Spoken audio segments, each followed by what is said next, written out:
आधी इंग्लिशमध्ये बोलेन मी, मग मराठीत.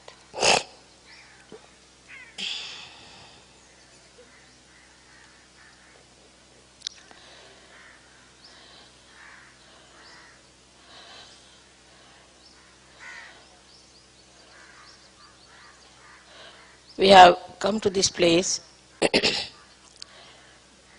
with the idea that we'll be comfortable in the other place as we were before, but you must have known that there's a man who is quite devilish and he has tried to make this funny arrangement just to extract some money from us for doing nothing.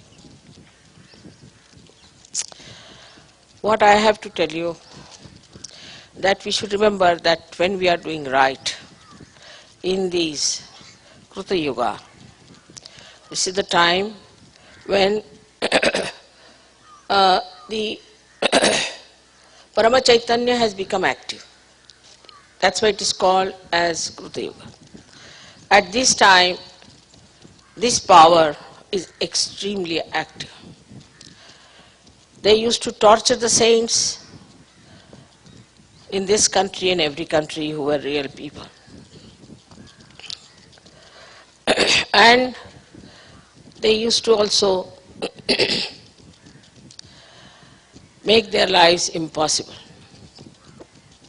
because they were lonely people. One saint here, one saint there. But in these modern times, we are so many. We have so many Sahajogis all over the world. So first of all, we are collectively very strong. And secondly, the Brahma Chaitanya itself has become active. It's a very great thing, we must realize it within ourselves, that no amount of cruelty, planning against us, any kind of violence of other people cannot harm us. If they ever try to harm us, they'll be harmed themselves. Apart from that, all our work will go on smoothly. But we should not lose even for a minute our self-confidence and our determination. Above all, we must have faith in the Parama Chaitanya, which is now active. All our complaints, all our problems are because of ourselves. Because we lose faith in ourselves, then all these horrible things happen. तुम जरा चले जाओ, आए हैं शायद inspector, उनसे वही बोल रहा. And whatever may happen, even when people stoned us, it has helped us a lot. Of course, some people were hurt a little bit, doesn't matter. But the case has been filed and this horrible organization is under trouble. Nobody could do anything to them. Only when we started our own court case, they have become quiet.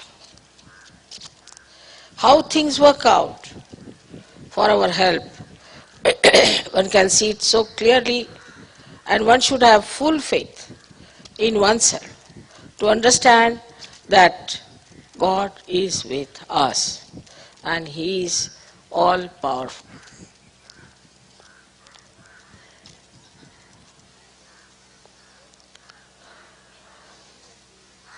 So many examples you can give and so many examples I can give. And I can tell you that it is only our diffidence which makes problems for us. Now supposing there was a snake. There's nothing to be afraid. No snake can bite any Saj Yogi. They are more sensible than these devilish people.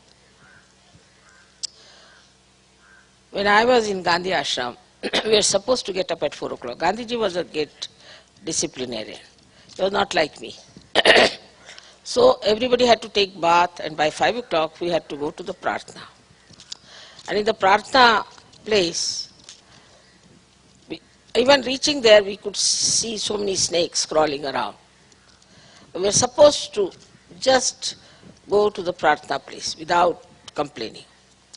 And sometimes you would find a snake just sitting before you like this. And you were supposed to keep quiet and do the prarthana. But nobody was beaten up. All these years I was there, used to visit that place. I must have seen so many snakes. Otherwise, I have never seen snakes much in life. But that's the only time I have seen snakes sitting just like this before some of the meditators and trying to enjoy their meditation.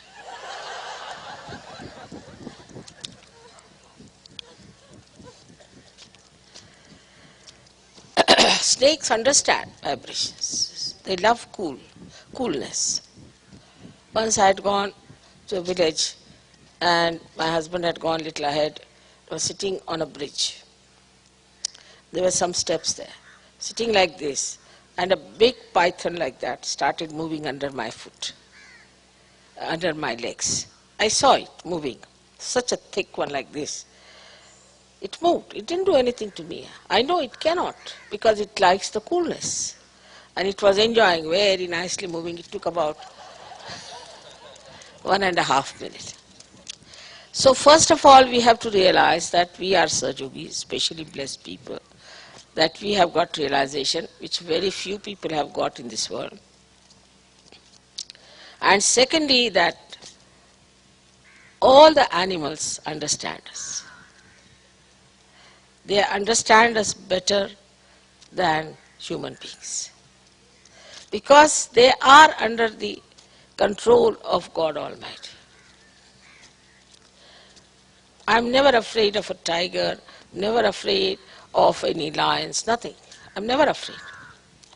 But if I see a madman or a drunkard, especially a drunkard, I'm not afraid, but I get repulsed, because I think this man has such bad vibrations. Because animals never drink. Even a mad dog is better than a madman. So we have to understand that we are not under the control of God that much, because God has given us freedom. But now, we are not only under the control of this Parama Chaitanya, but the Parama Chaitanya looks after us every minute. And that's how things work out. There are so many instances of this kind of thing. But if your faith is wavering, if you are frightened, then you have to little bit understand that you are not to be frightened. Things have worked out. So many people can tell you so many things. Swiss people were to come for a puja in Pune. I knew they were to come. They never informed us. But I knew. And I was postponing the puja as much as I could. These people took a taxi from Bombay, and they came up to Pune. And they wanted to go to Pratishthan. They knew, the taxi fellow knew.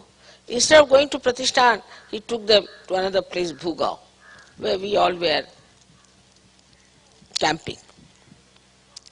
And these people saw, so they just got down. He said, no, this is not Pratishthan. He said, this is the place we had to come. And they were just right in time there. I mean, you can all write so many things, how God has helped you in every way possible. Monetarily, as protection, as blessings from all sides. So to solve the problem, we don't have to worry. Actually, we should have no problems at all. some people start thinking that by logical deductions they can find out things. They cannot. Because we are at a level that logic doesn't work. We are at a level where Brahma Chaitanya works and it has its own logic. So do not try to resolve anything by logic. First thing, your connection with the spirit will be lost. Your connection with the joy will be lost. Your connection with the vibrations will be lost. So there is no logical conclusion, but the divine logic takes over. That doesn't mean that you are a slave, but on the contrary, you are the great guest in the kingdom of God. There's a difference between the two attitudes. Supposing I come here, so they want that they should garland me. I can say, I am not your slave, why should you garland me? They may say, we would like you to come for a procession. I may say, I cannot come, I am sorry, I am free, I will do what I like. How can you decide for me? But I am their guest, and they are inviting me to honor, to look after me, for protection. If something you people try to do for my protection, should I say that it is slavery? Of course you know that I don't need any protection, but still you try to protect me. It's all right, I don't mind, because if that gives you pleasure, I don't mind. And I don't feel that way about it, as if I have become now a slave of all the Sajogis. You fix me up, and I am moving like a shuttlecock all the time. I never grudge, never grumble. All right, accept it, whatever you say.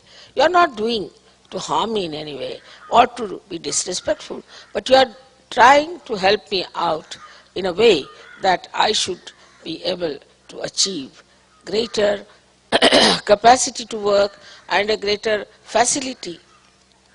How can I not understand that? So you have to have that kind of an intelligence to feel the existence of that all-pervading power all around us. You have seen so many photographs. You have seen on top of your heads there is light. Though mentally you accept that, in the heart you do not. Those people accept in the heart, I know them. And those who do not accept, I know them. Those who accept me never allow me to say, why didn't you do this? Whatever I say, they will do. Because now they have accepted me from their heart. Like yesterday, it was a simple thing. I bought these caps for you. So many didn't buy. I was surprised. I went all the way to buy to protect your heads. Why didn't you buy them? They're worth nothing. 3-4 rupees is what? Nothing. Or the dhotis I bought for you. All the way, I don't mind if you don't want to buy. But surprising, they didn't buy.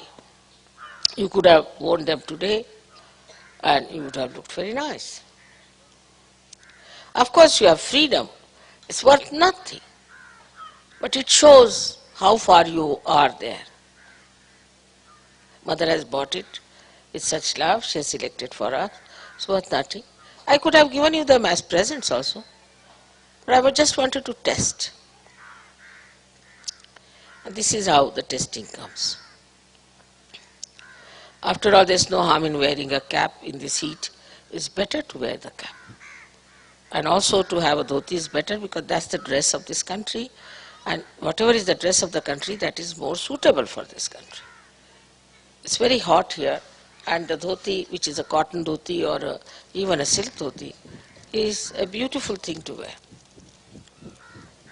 I don't want to force anything on you. But it is you who are judged also. That's such a small thing, like a cap. Now, how many of you did not buy the cap? Raise your hands.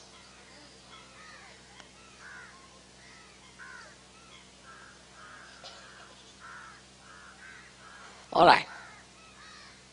So give them presents.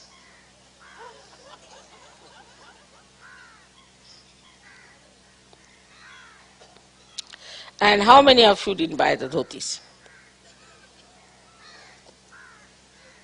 Should I give you presents? Please buy.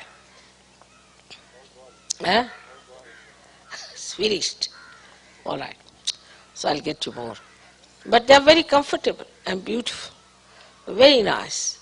So beautiful. You'll enjoy them. All right. So, small, small things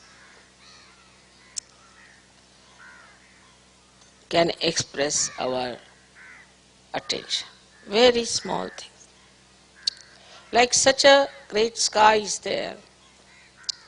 And when you look at it, every leaf, supposing there's a tree, every leaf can be seen against that sky. In the same way, Sahaja Yoga is such a great thing. But it shows every small curves and every delicate behavior.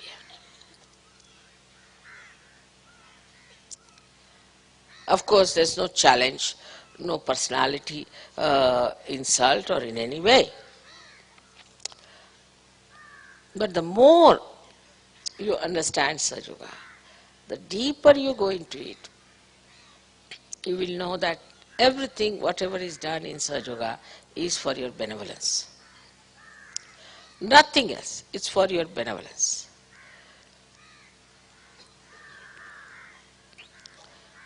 And that this power is so well equipped with everything.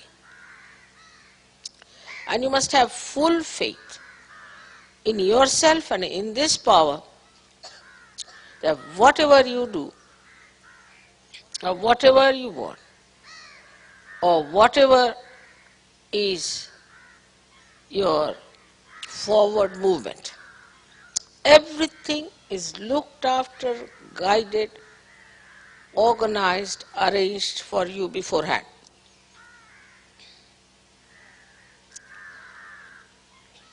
Thus, you'll be surprised how you are looked after.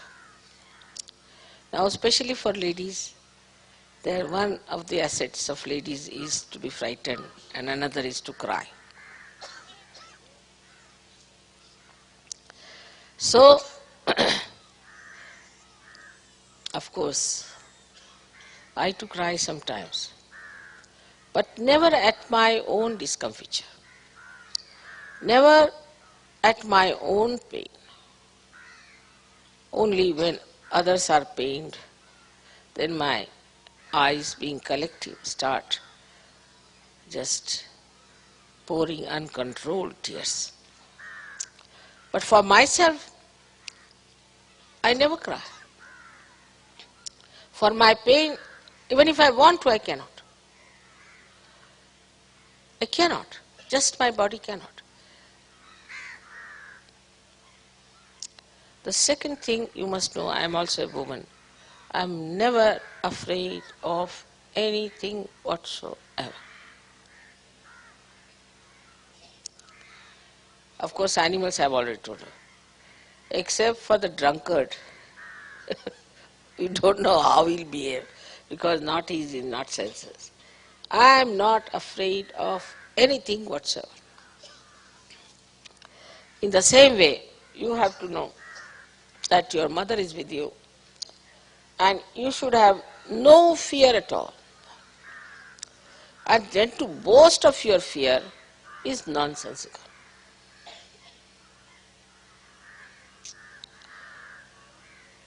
Once you realize how powerful you are and how much you are connected to that power which is so powerful and all-pervading, which does all the living work, you will never get any one of these funny ideas which are to be left behind. You have to cross the threshold of these conditionings that you have had. Just open your heart and see for yourself, where are you sitting? Where have you reached? Under what blessings you are here. May God bless you. मी ह्यांना जे सांगत होते की आपण हे म्हणतो की परमेश्वर सर्वशक्तिमान आहे, असं आपण म्हणतो, म्हणजे आपल्याला माहिती आहे लहानपणापासून आहे, आणि तशी आपण भक्ती करतो, पूजाही करतो, सगळं काही करतो. पण तो किती शक्तिमान आहे त्याची जर आपल्याला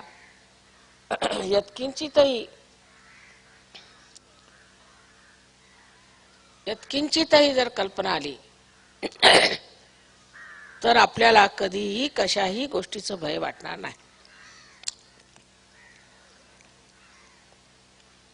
हे सारं विश्व तो एका बोटावर फिरवतोय.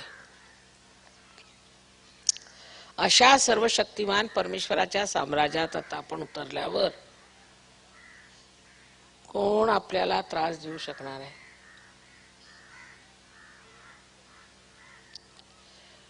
कोणाची अशी हिंमत आहे जो आपल्याला त्रास देऊ शकेल? नुसते तुम्ही त्या माणसाला, त्या जीवनाला, कोणालाही तुम्ही बंधन द्या. अगदी एक बंधनात तो मनुष्य ठिकाणी नाही लागला तर तुम्ही मला कळवा किंवा त्याच्या मी बंधन दिलं, पण तुमच्यामध्ये स्थैर्य असायला पाहिजे. कारण जर मोडकं तोडकं जर यंत्र असलं तर ते फिरवून काय कामाचं, किंवा रडकं असलं तर त्याहून बदतर. तर ते हिम्मतवालं जर तुमचं यंत्र असेल पूर्णपणे, तर कोणाची हिम्मत नाही तुमच्या केसाला सुद्धा हात लावण्याची. हे लक्षात ठेवलं पाहिजे.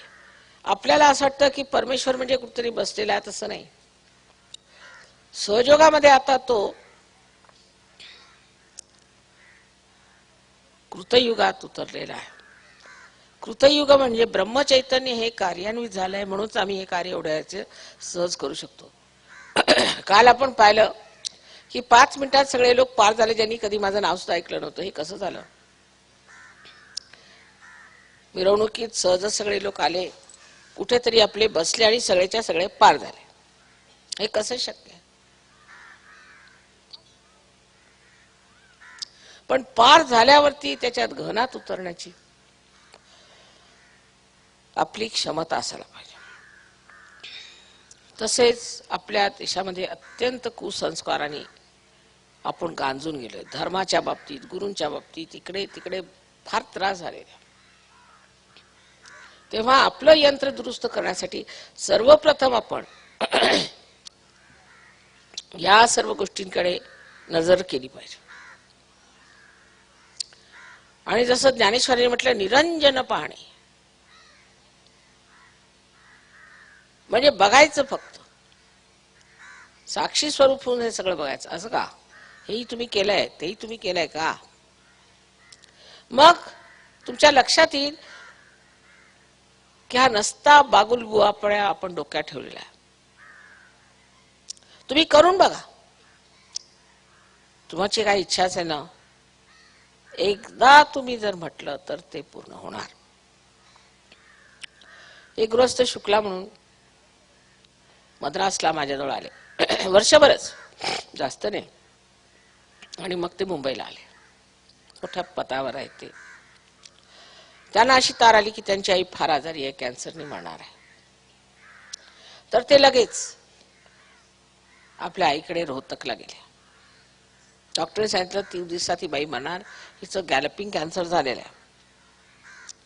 आता काय करायचं? हॉस्पिटलमध्ये काय करता येत नाही. तर घरी येऊन म्हणे, माताजी फक्त तुमच्या फोटोसमोर बसून मी प्रार्थना केली, माताजी माझ्या आईला बरं करा. पण त्या माणसाची घरही काय. 3 दिवसात मरणाच्या ऐवजी ती बाई एकदम खाडकन बरी झाली. तिला घेऊन ते मुंबईला आले. मुंबईला तिला कॅन्सर हॉस्पिटलमध्ये दाखवलं. त्याचे कुठला कॅन्सर, हिला काही कॅन्सर नाही, काय नाही. मी भेटले त्यांना. पण ती गहराई तुमच्यात असल्याशिवाय, त्या गहनतेत तुम्ही असल्याशिवाय हे कार्य होणार नाही. जर अर्धवटपणा असला तर मग रामदास स्वामींनी सांगितलेलं की अल्पधारिष्ट पाहे, बरं चला तुमचं चाल. बुद्धी चापल्य दाखवण्याची गरज नाही. परमेश्वराचा आशीर्वाद असा फार मोठा आहे, पण तो देणाराही पाहिजे आणि घेणाराही पाहिजे. नुसतं देणाऱ्याने काय होणार? तत्क्षण काम होतात, तत्क्षण गोष्टी घडतात. म्हणून आपल्याला माहिती आहे की माझ्याजवळ कोणी सेक्रेटरी नाही आहे, माझं काही ऑर्गनायझेशन नाही आहे, मला काही कशाचं माहित नाही, हे लोक पैसे काय घेतात, त्यांची व्यवस्था काय, मला काय माहित. पण सगळी कामं होतच आहेत. आणि प्रत्येक जी गोष्ट होते त्या गोष्टीला एक नाटक समजलं पाहिजे. त्या नाटकामुळे काहीतरी बरं निघतं.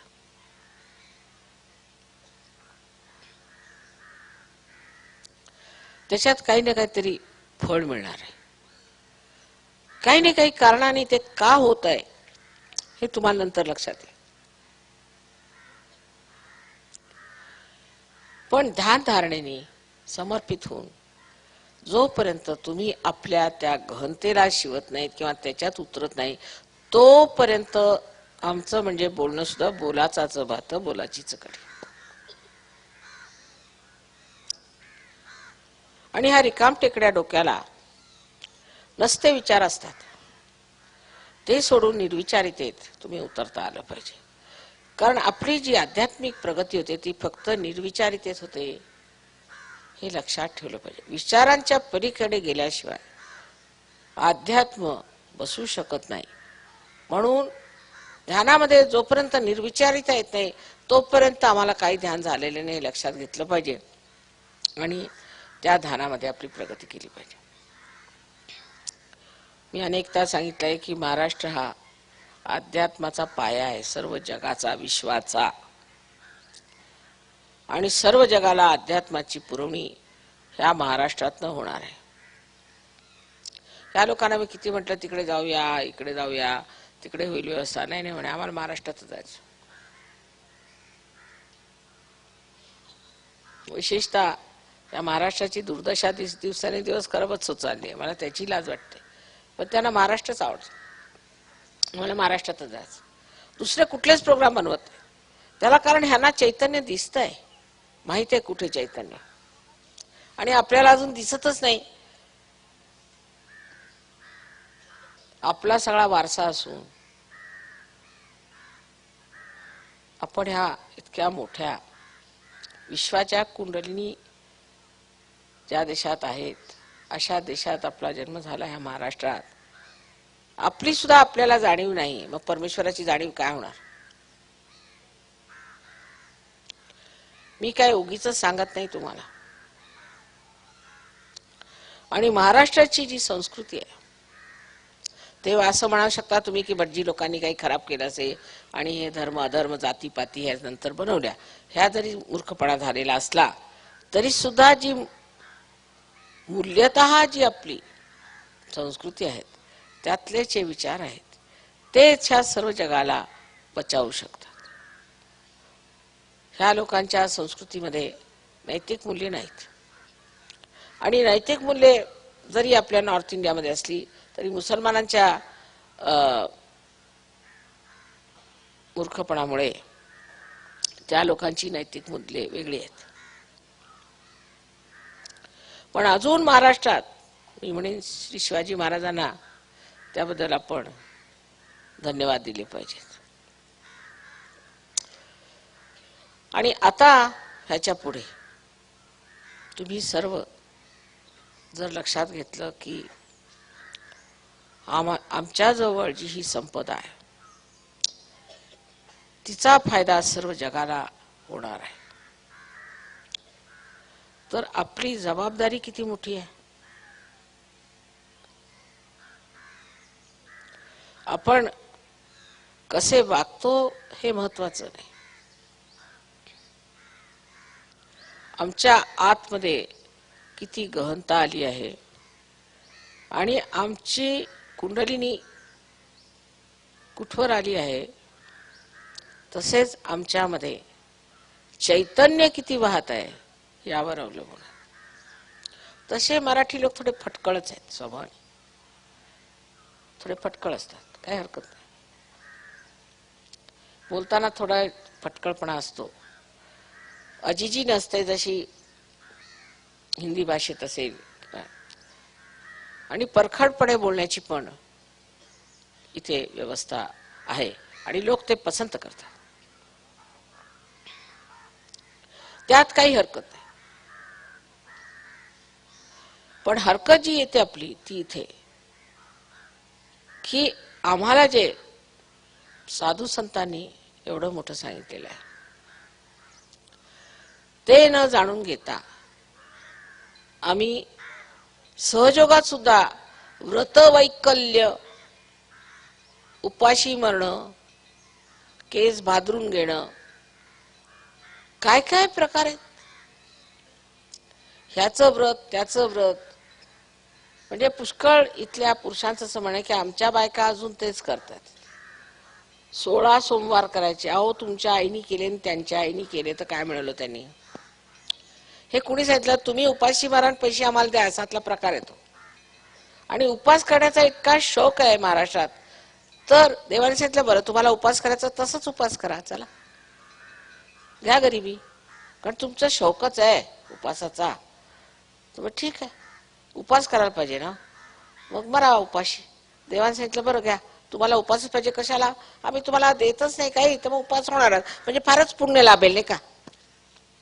म्हणजे जे उपाशी पोटी आहेत त्यांना काहीतरी विशेष पुण्य लाभतं, अशी जर तुमची कल्पना असेल फार चुकीचं आहे.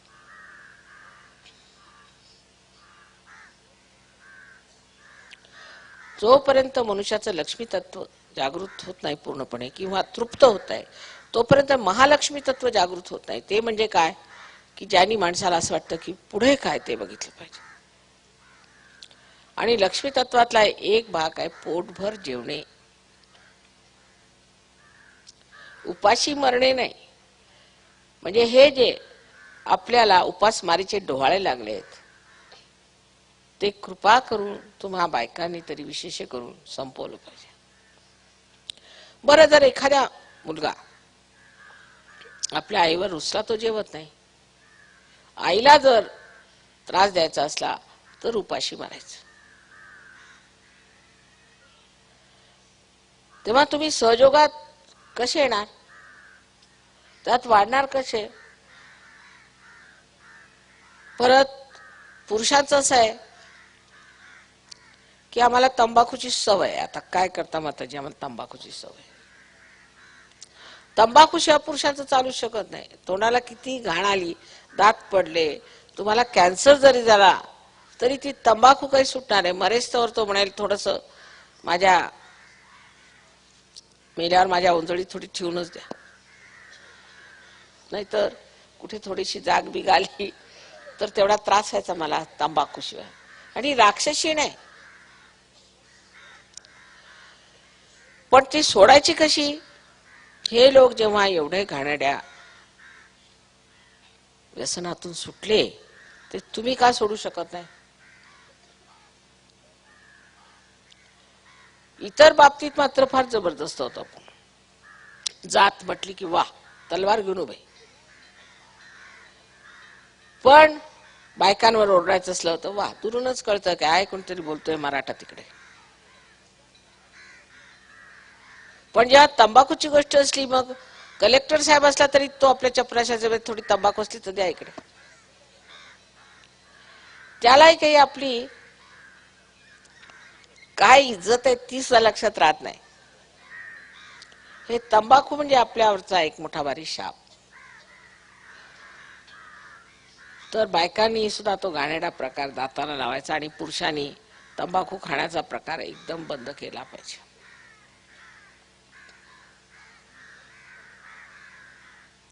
कमीत कमी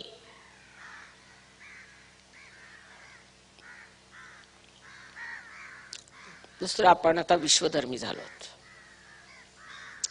आपल्याला जात पात काही नाही. जात म्हणजे जे देवीने म्हटलेलं आहे की या देवी सर्वभूतेषु जाती रूपेण संस्था. सगळ्यांच्या मध्ये जी त्यांची एक प्रवृत्ती आहे, ऍप्टिट्यूड आहे, ती जात. नाही तर आता ब्राह्मण जाऊन राज्य करतील आणि मराठी जाऊन भांडी घासतील, अशा ती स्थिती आलेली आहे. कारण त्यांना त्यांची जी जाती आहे ती ओळखतात. म्हणजे जे ब्राह्मण राज्य करतात ते खरं क्षत्रिय आहेत, पण स्वतःला ब्राह्मण म्हणतात.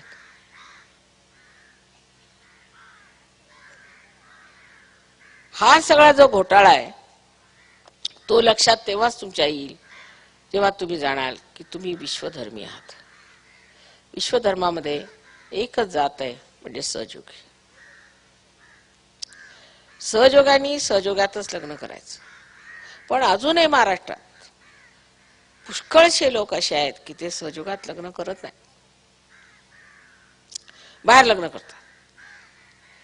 मग झाल्यावर माताजी फार त्रास देतात. हो कशाचा? हुंड्याचा. मग कशाला केलं तुम्ही तिकडे लग्न? आम्ही सांगितलं होतं का? मग आणखीन कशाचा? मारतात म्हणे. असं का? आणि मारून त्यांना पाठवलं घरी मुलींना, तरी परत लग्न करायच्या वेळेला ते सुद्धा जातीतच झालं पाहिजे. तुम्ही विश्वधर्मी झालात आणि विश्वधर्मामध्ये न्याय आहे, अन्याय नाही. कोणीही कोणावरती अन्याय करायचा नाही, हा विश्वधर्म आहे. सगळ्यांच्यावरती प्रेम झालं पाहिजे. स्त्रीला वैधव्य आलं तर ती एवढी दुःखी होते, आणि पुरुषाला मात्र 13वा दिवस कधी असं येतो असं वाटतं, आणि 14व्या दिवशी त्यांचं निमंत्रण ठरलेलं लग्नाचं. त्यांना वैधव्य येत नाही. हे सगळं केलंय कुणी? काय परमेश्वराने असं केलं असेल?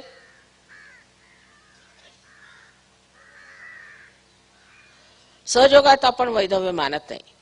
आणि कोणाही बाईनी डोक्याला जर असा विचार ठेवला असला डोक्यात तुम्ही विधवा आहे, तर ती सहयोगिनी नाही. कपाळाला व्यवस्थित कुंकू लावून यायला पाहिजे. आम्ही वैधव्य मानत नाही, आणि विधवांचे विवाह करणे हे आमचं परम कर्तव्य आम्ही समजतो.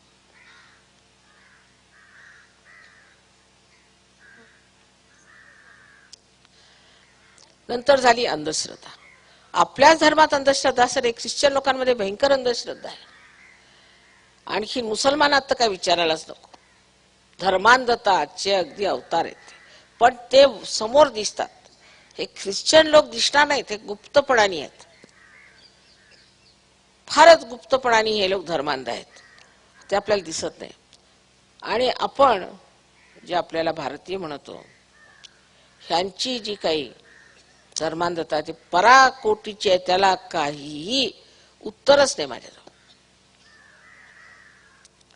पण सगळ्यात जास्त आपण जर दक्षिणेत गेलो तर दिसेल की काय प्रकार चाललेले आहेत तिथे देवाच्या नावावर. अरे काय हे करता तुम्ही देवाच्या नावावर? कशाला हे ढोंग करता? बाईचे केस कापायचे, तिला म्हणायचं तू लोळण घे संबंध देवळात, आणि त्याच्यावर पाणी ओतत चालायचं. भगवत नाही मला. काय काय प्रकार देवाच्या नावावर आपण केलेले आहेत. देवदासी घ्यायच्या, तरुण मुलीला आणून ठेवायचं, लग्न करू द्यायचं नाही, त्यांना वापरायचं. अजून सर्रास चालू आहे ते प्रकार देवाच्या नावावर, गुरूंच्या नावावर. ज्या माणसाला इतकी विषय भावना आहे किंवा इतकी पैशाची हाव आहे, तो मनुष्य कसा तुमचा गुरु होऊ शकतो?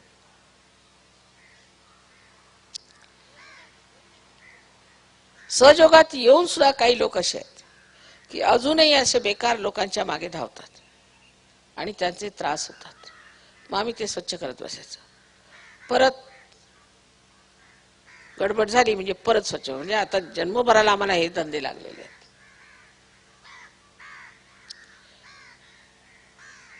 आपण विश्वधर्मी झालो, आपलं ह्यांनी पुष्कळ शिकले, पण ह्यांचे आपण थोडस शिकायला पाहिजे. ह्यांची शिस्त आज्ञाधारकपणा आणि सगळं सोडून उभे झाले ते सहयोगात. सगळं सोडून मागलं सगळं सोडलं त्यांनी आणि सहयोगात उभे झाले आहेत.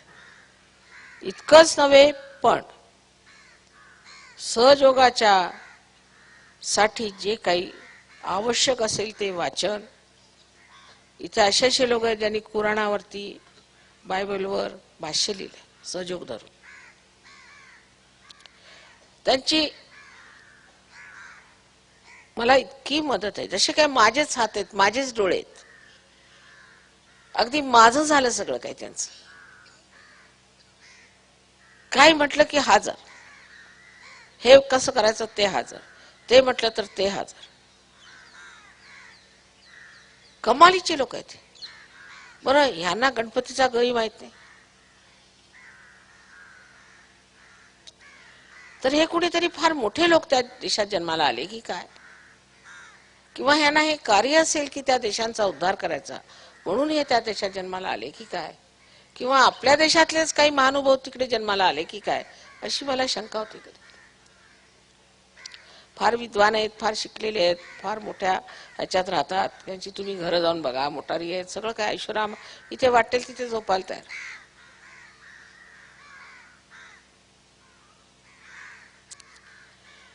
तेव्हा यांच्यापासून आपल्याला हे शिकायला पाहिजे. त्यांनी आपल्यापासून पुष्कळ शिकलेलं आहे, ते दिसतच आहे समोर. पण आपण त्यांच्यापासून काय शिकलो ते लक्षात घेतलं पाहिजे. आता बघा, तुम्हाला गरमी होत होती तर थंडावा आला, सगळी व्यवस्था आहे. फक्त हे जाणलं पाहिजे की आज कृतयुग सुरू झालेला आहे आणि आपण सहयोगी आहोत. विशेष त्या सगळ्या मागच्या गोष्टी विसरून जायच्या. ते सगळे कुसंस्कार आहेत आणि आता जे सहयोगाचे संस्कार आहेत ते पांघरायचे. त्यांनी सौंदर्य वाढेल अध्यात्माचं. अजून 7 पूजा आहेत माझ्या, प्रत्येक तिसऱ्या दिवशी पूजा आहे. पूजेचा मला थोडा त्रासच होतो, कारण तुम्ही लोक तितकं ओढून घेत नाहीत चैतन्य. तेव्हा आजच्या पूजेला एवढं मी सांगितलं ते लक्षात ठेवा. की सुरुवात आता आहे एक तऱ्हेने की सहयोगी होण्यासाठी जे काही बोझे आपण डोक्यावर घेतले ते सोडून टाकायचे. आपली मुलं बाळं वगैरे सर्व काही देवाच्या हाताहवाली करायचे. सगळं काम सुंदर होणार. आणि ह्या सगळ्या ज्या कल्पना आपल्या डोक्यात आहेत, किती वर्षापासून लोक झगडत राहिले की जायला पाहिजे पण जात नाहीत, त्या आता सहयोगातल्या प्रकाशात बघून आपण सगळ्या विसरल्या पाहिजे. आणि जे ह्या लोकांना आपल्याबद्दल वाटतं ते सिद्ध केलं पाहिजे. वाटलं पाहिजे त्यांना अजून माहितीच नाही आपला दुसरा शाप म्हणजे भाऊबंदकी. त्यांना भाषा समजत नाही, हे त्यांना माहितीच नाही. एक दुसऱ्याचे गळे घोटायला आपण फार हुशार लोक. स्वतःची प्रगती नाही झाली तर चालेल, पण दुसरा पुढे गेला तर त्याला खेचून काढा, यांना माहित नाही. त्यांना वाटतं आपण अगदी संत साधू आहोत, फार चांगले लोक, कधी आपापसात भांडण करत नाही, अशी यांना आपल्याबद्दल कल्पना. तर मी सांगायचं तरी त्यांना काय, पण सारखं आपापसामध्ये खलबत हे चालू की एक दुसऱ्याला कसं खेचून घ्यायचं, त्याचा काय फायदा होणार आहे? ही सगळी घाण आहे, राजकारणात राहू देत, आपल्या सहयोगात नको.